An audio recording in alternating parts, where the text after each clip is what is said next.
하나님 감사합니다. 오늘도 우리를 부르시고 하나님 주신 시간과 공간과 사명 앞에서 충성하게 하시니 감사드립니다. 방금 부른 찬송의 가사처럼 주께서 나를 부르시고 세우시고 사랑으로 구원해 주셨기에 보내시는 곳에 어디든 가겠다는 거룩한 다짐들이 우리 모두에게도 있게 되기를 원합니다. 괴로우나 즐거우나 또 연약하나 부족하나 어떤 형편이든지 주님 따라가는 인생들 되게 하시고 주님 맡겨주신 사명들을 감당해내는 주의 일꾼들 되게 하옵소서. 악을 골짝 빈들에 가기를 두려워하고 회피하고 그거 내가 경험해보지 못했어, 나는 잘 몰라, 더 잘하는 사람이 가면 좋겠어, 여러 이유와 변명으로 나의 불편함을 숨기려 할 때도 있었습니다. 이름 없이 빚도 없이 감사하며 섬기겠다고 다짐하며 직분의 영광을 받았으면서도 누군가 알아주지 않으면 서운하고 내 이름 빠져 있으면 내 뜻대로 되지 않으면 섭섭해하는 우리 모습이기도 합니다.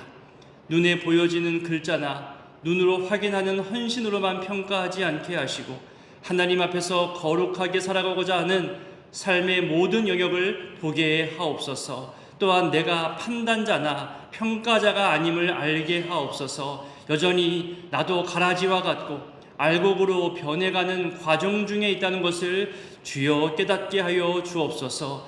하나님, 교회의 리더십들을 축복하며 기도합니다.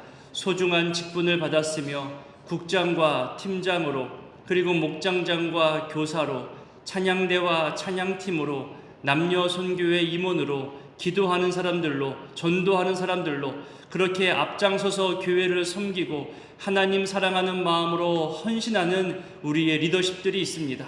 다양한 형편과 저마다의 경험과 생각과 판단이 있겠지만 우리의 처지와 생각보다는 나를 부르시고 사용하시는 주님의 은혜와 사랑에 더욱더 감사하며 섬기는 귀한 일꾼들로 모두가 성장하게 하옵소서. 서로 간 비교하거나 판단하거나 우열을 가리려 하기보다는 함께 섬기고 함께 도우며 우리가 함께 걸어가고 있음을 알게 하옵소서. 같이 갈 사람, 떨어져 갈 사람 구분하며 판단하지 않게 하시고 있는 모습 그대로 용납하게 하시고 그 허물과 실수와 연약함까지도 품고 나아가게 하옵소서.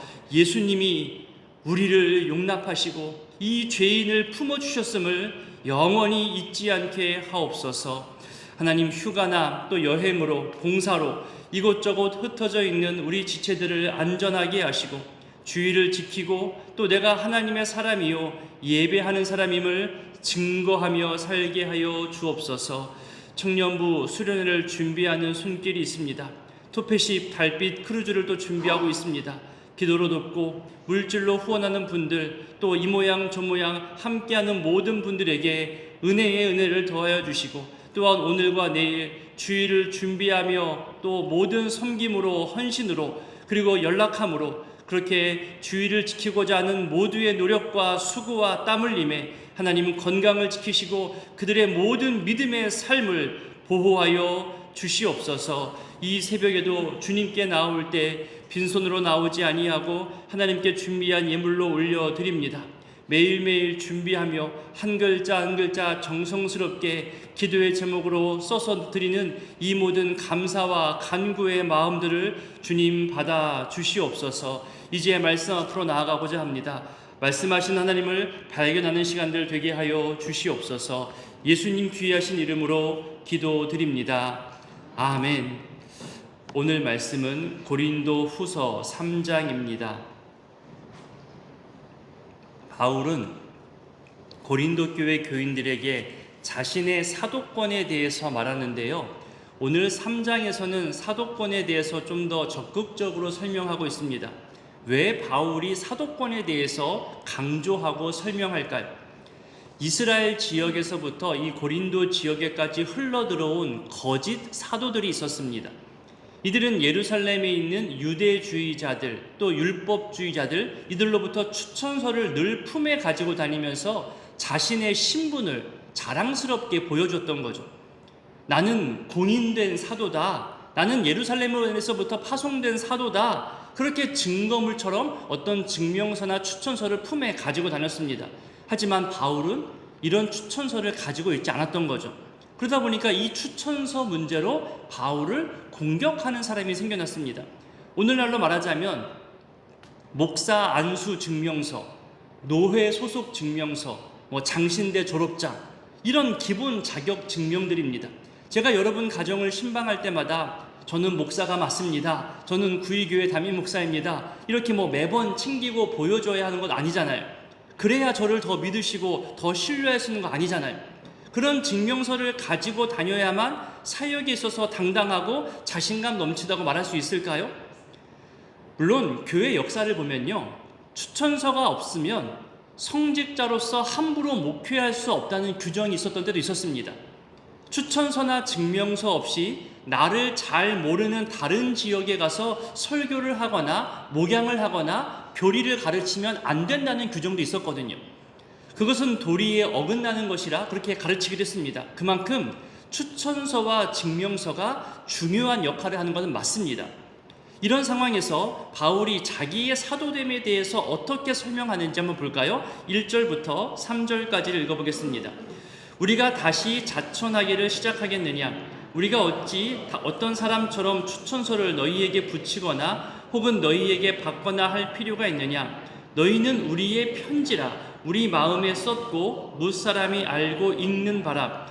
너희는 우리로 말미암아 나타난 그리스도의 편지니 이는 먹으로 쓴 것이 아니요 오직 살아계신 하나님의 영으로 쓴 것이며 또 돌판에 쓴 것이 아니요 오직 육의 마음판에 쓴 것이라. 어떤 자격증이나 확인서나 증명서나 추천서, 이런 것들이 행정적으로 필요할 때 있습니다. 하지만 그것이 나를 온전히 대신하는 것은 아닙니다. 하나님이 나를 부르시고 보내셨구나, 내가 하나님의 일을 감당하고 있는 거구나, 이 거룩한 공동체에서 말씀의 사역자로, 또 목양과 목회행정의 책임자로, 또 함께 동역하는 분들과 같이 주의 몸된 교회와 성도님들의 신앙을 더욱 견고히 세워나가는 사명자로서의 나를 알고 이해하는 것, 이 기본적인 정체성에 대해서 늘 확고한 사명을 갖고 있어야 한다는 거죠. 저와 여러분 모두는 하나님이 부르시고 세워주시고 일하게 하시는 거룩한 사명자들입니다.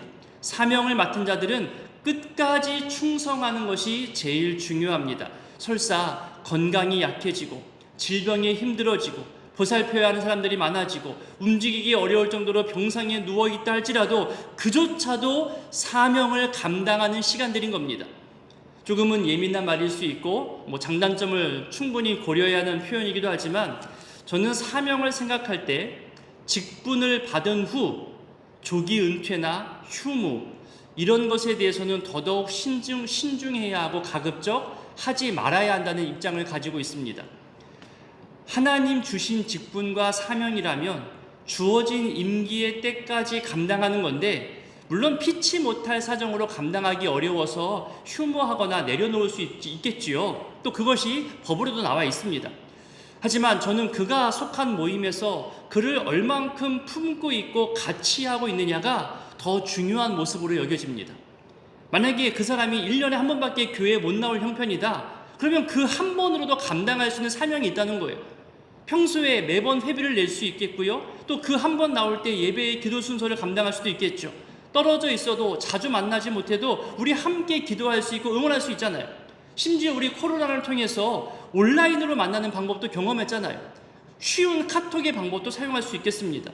우리가 공동의회를 통해서 투표하여서 하나님의 일꾼으로 세움받았음을 인정한다면, 하나님이 부르시고 사용하고 있음을 우리가 고백하며 인정한다면요, 그 사람이 어떤 상황, 어떤 형편이 있든지 단 하나라도 감당하게 하고 나머지 부분들은 서로 기도하면서 나누어 감당하면 되는 겁니다. 그것이 함께하는 거거든요. 아파도 병들어도 나오지 못해도 하나님이 세워주시고 교회가 인정한 일꾼임을 알고 같이 짐을 나누어지고 함께 가면 더 좋겠습니다. 그것이 공동체이고 사명자이기 때문입니다. 일을 더 잘 감당하고자 구분하고 역할을 더 잘 배분하기 위해서라고 이해는 하지만, 일을 좀 잘 못해도 조금은 더디고 다양한 의견이 나온다 할지라도 함께 가는 것이 더 중요한 가치가 됩니다.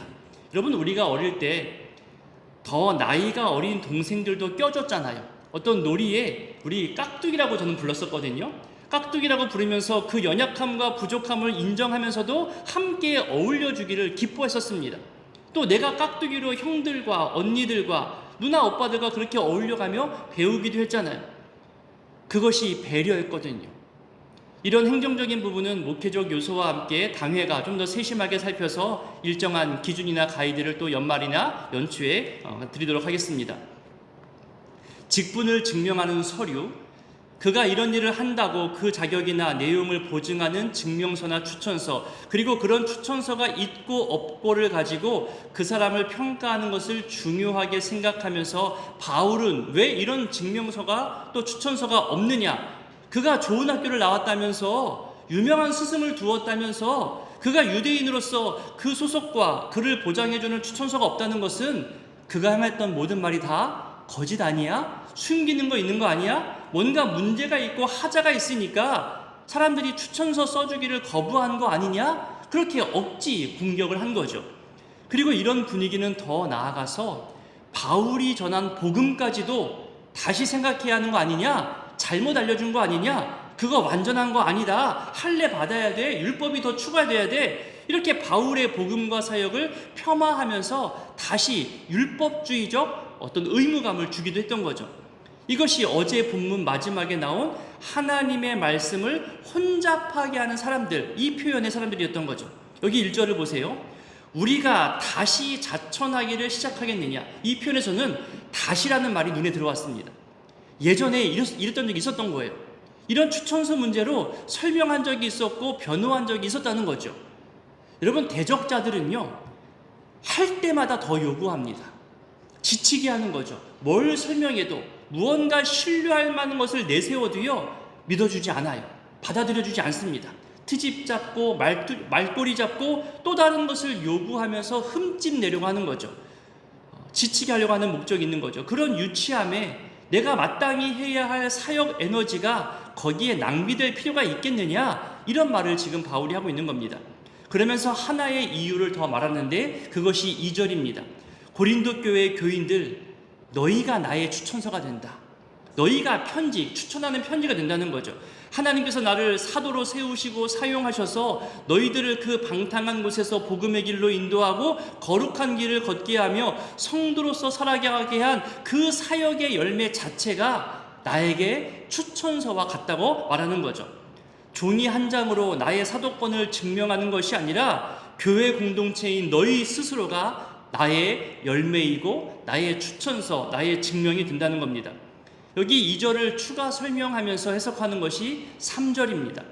종이로 쓴 추천서는 사람의 손으로 쓴 것이지만 마음에 써있는 추천서는 예수 그리스도가 쓴 것이다. 우리 모두에게는 이런 그리스도의 편지, 그리스도의 추천이 있다고 설명하는 거죠.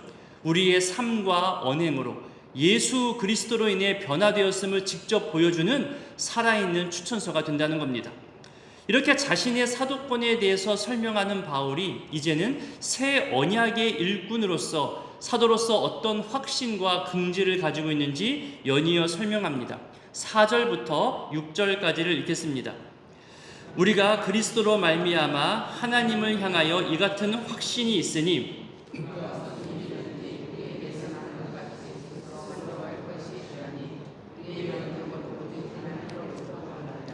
그가 또한 우리를 새 언약의 일꾼 되기에 만족하게 하셨으니 율법 조문으로 하지 아니하고 오직 영으로 함이니 율법 조문은 죽이는 것이요 영은 살리는 것이니라.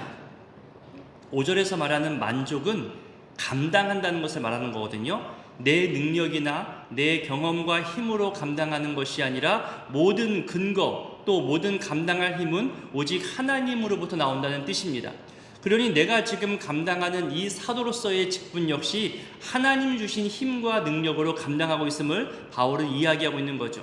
연이어 그 하나님이 자신을 새 언약의 일꾼으로 삼으셨다고 말하죠. 여기서 말하는 새 언약이라는 게 뭘까요?